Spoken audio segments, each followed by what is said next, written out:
Scott, over to you. Pete, thanks. Senator Jeff Flake claiming President Trump has something to worry about in 2020. Take a listen.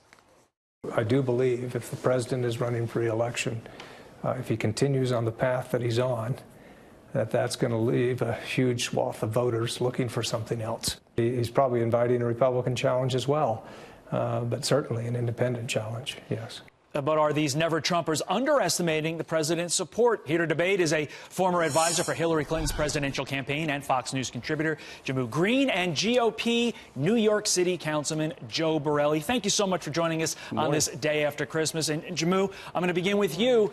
Do you think Jeff Flake is right? I think certainly given the almost record low approval ratings that President Trump has and what we're seeing as far as the enthusiasm gap that is facing GOP candidates across the board, that it doesn't take rocket science to know that there's going to be an independent challenger and probably one of these never-Trump Republicans challenging him as well. If I were a betting person, I think that person is actually Senator Jeff Flake himself, especially after he talked about in that very rousing speech about the reckless, outrageous, and undignified behavior of this president. Joe, what say you? Do you see an enthusiasm gap? Well, I don't think Jeff Flake is retiring due to some higher calling. I think he's stepping down because of some lower polling. You know, he was someone who was not astute enough to see that the Republican brand that Donald Trump is bringing in was going to be the driver in 2016.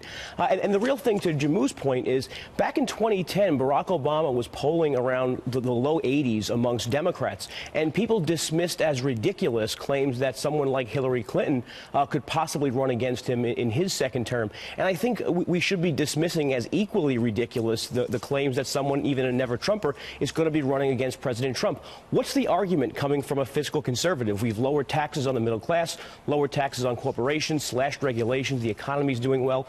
What's the argument for fiscal, economic, social conservatives? We have a conservative Supreme Court now with Justice Gorsuch. We've changed the Obama worldview on Iraq, Syria, North Korea, Israel. There is no opening for a never-Trumper like Jeff Flake or anyone else. Jimmo, I want to ask you a quick question here. Joe cited statistics on the Obama administration. According to a recent Gallup poll, 82% of the GOP supported the president. So does your theory comport with that? Look, I think that what we are seeing, certainly if you look at Alabama, the results there, and we started to see that in Virginia, that some of that Trump support that put him into the White House in 2016 is starting to chip away. Let's look at the votes of white women in Alabama, for example, where still the Republican candidate was able to win those votes, but by a much less, drastically much less margin than previous candidates. And so when you start to see that coalition start to crumble, those are concerning signs that I think the president's political advisors are probably paying close attention to. Look, we just had the president not give a final press conference because he was so concerned about the questions he would have to answer around the Russia investigation. That's a troubling sign. But for Jimmu, any you heard president. a few moments ago, Jimmu, on this very program, I said it's all about the economy, and then said stupid. I don't mean anybody stupid, but that's the famous line. Joe, I leave you the last word. Aren't we going to be in a situation in 2018 where people have gotten these huge bumps in their paychecks since February? They go to the ballot box and they say, my pocketbook is better. I'm going to vote with my pocketbook. Right. Come February, when these withholding tables are done, every American is going to see an extra $70, $80, $90 in their biweekly paychecks. How are Republicans going to make that case against President Trump? It's laughable. And really, on behalf of Republicans, I want to say to never-Trumpers, just go away.